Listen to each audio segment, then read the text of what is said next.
In today's video, we will see DJI Mini 3 Pro and compare it with DJI Mini 4 Pro, which has released recently. We'll see how these drones are different in terms of feature, and we'll also try to figure out if DJI Mini 4 is worth the upgrade.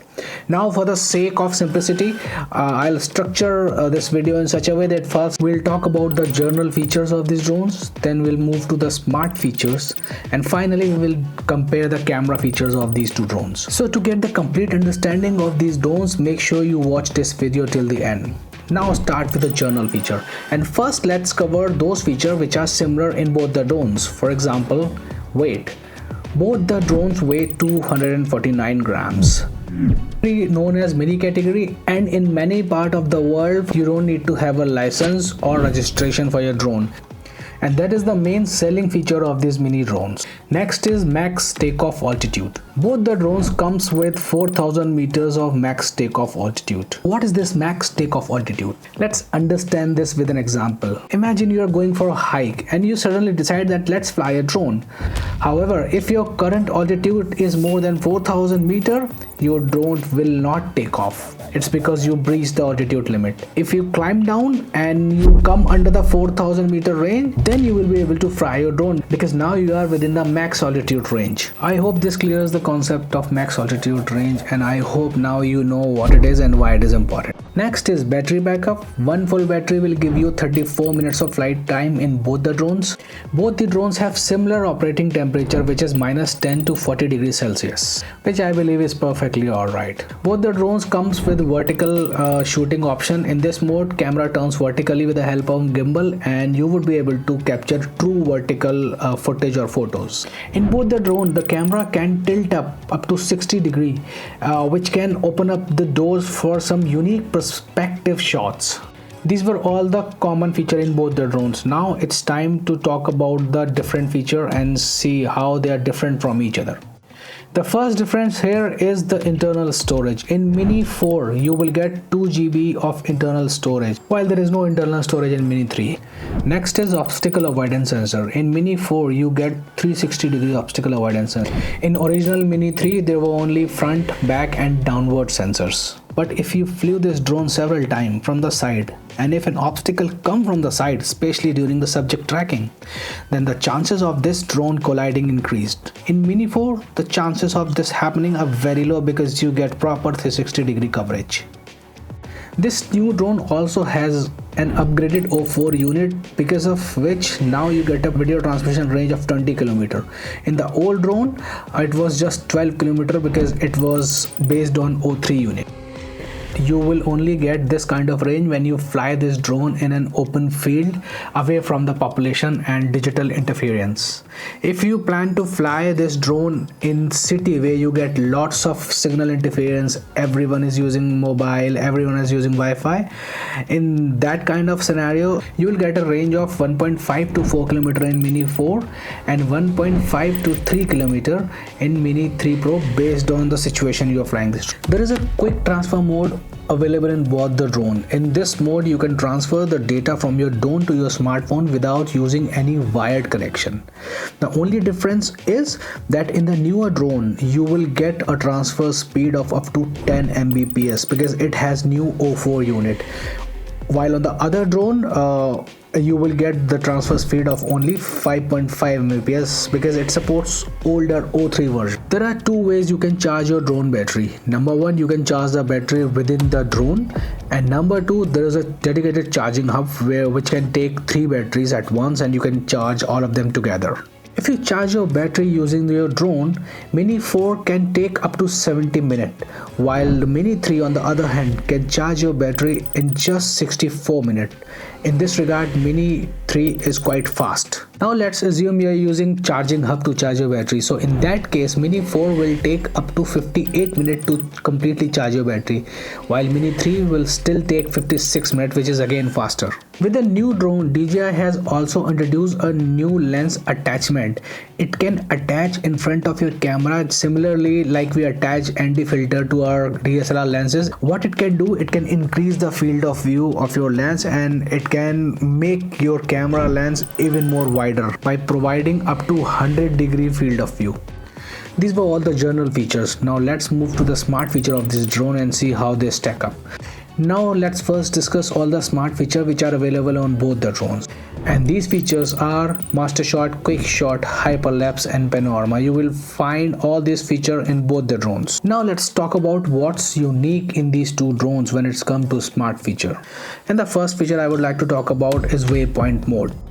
In this mode you can draw the route of your drone on a map using your finger, and drone will follow the entire route throughout its flight. As mentioned previously, this option is only available in Mini 4. You will not get it in Mini 3. Now the second smart feature is addition of cruise control. They have added the cruise control functionality in Mini 4, and with this feature, when you fly a drone for a longer duration, you can engage the cruise control mode, and with this feature the drone will continue to maintain its speed, its direction and everything. You don't have to push the throttle all the time. Again, it's only available in Mini 4. Now the last smart feature is 360 subject tracking. In this mode you can not only track your subject, but while tracking you can also tell your drone track your subject from left, right, front, back, and when the drone changes its course during the flight, it looks really cinematic. Now let's move to the most exciting part of this video, that is camera feature comparison. And we will start with the similarity in terms of camera features in both the drones. And the first one is the sensor size. Both the drone have 1 by 1.3 inch sensor with the effective 48 megapixel photo resolution. Talking about the camera lens, it has 24mm equivalent field of view with maximum f1.7 aperture. Both the drones have photo resolution of 12 megapixel and 48 megapixels. In terms of image format, both the drones have support for JPEG and DNG file format. DNG is a kind of raw photo format. And now the last similarity, that is video bitrate. Both the drones can record video in up to 150 Mbps of quality. For those who don't understand the bitrate, in simple terms, higher the bitrate is heavier the file and better the video quality. Now let's talk about the differences in the camera feature these drones have. And the first one is the ISO, where both the drones have ISO limit from 100 to ISO 6400 in both photos and video mode. The new Mini 4 has a dedicated night mode which can boost the ISO further to 12,800 and can perform better in the low light scenario as compared to Mini 3 drone. Next is shutter speed. In Mini 3 you just get 1/8000 of a second shutter speed in all the modes, but in Mini 4 you get a dedicated shutter speed mode wise. So if you are in a 12 megapixel resolution mode, you can get shutter speed of 1/16,000 of a second. This extended shutter range can help you capturing fast moving subject and give some extra control over the exposure. If you are in a 48 megapixel mode, then you will get 1/8000 of a second, similar to Mini 3. Next one is video resolution and frame rate. In Mini 3 we have a resolution of 4K 60p, that's the maximum limit, but in Mini 4 you can get a resolution of 4K up to 100p. It means that you can capture silky smooth slow motion in 4K quality. That is just amazing. Not only this, but if you go to full HD mode, you can even capture 200 fps of slow motion, that is 8 times, and you can slow down your footage 8 times. Now there is a major change in the color bit depth department. Mini 3 used to capture 8-bit 420 color, but Mini 4 you can now capture colors in 10-bit 420.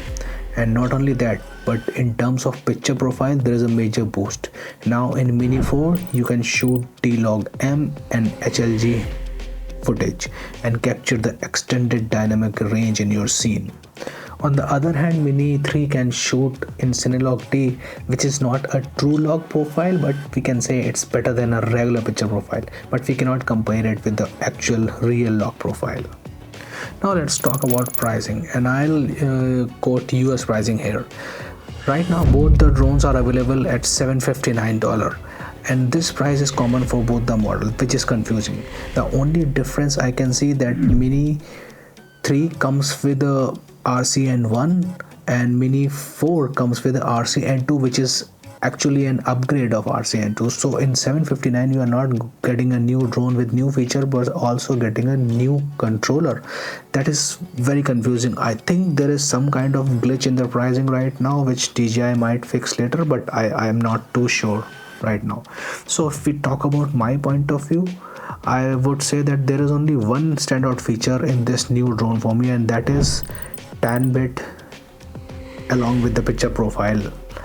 Because I know there are lots of feature like 360-degree obstacle avoidance and 4K slow motion, everything is good, but these are not the feature we use every day. I mean, every time we fly a drone, we don't capture slow motion. Every time we fly a drone, we don't do subject tracking. The one thing we always do is the capture footage, and new drone would be able to capture footage with more color information and better dynamic range because of inclusion of HLG and new picture profile.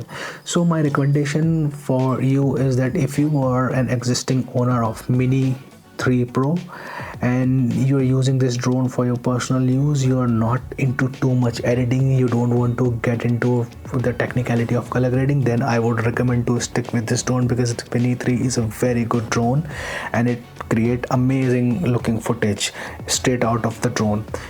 However, if you are in the market to buy a new drone, pocket sized drone, then you should go to Mini 4 iClose, because look at the pricing, they are almost similarly priced. So in this pricing you are getting a best package. That's it for this video, guys. If you like this video, please hit the like button, subscribe to my channel, and if you have any question, please comment below and I'll try and reply as soon as I can. I'll see you soon in my next video. You take care. Bye bye.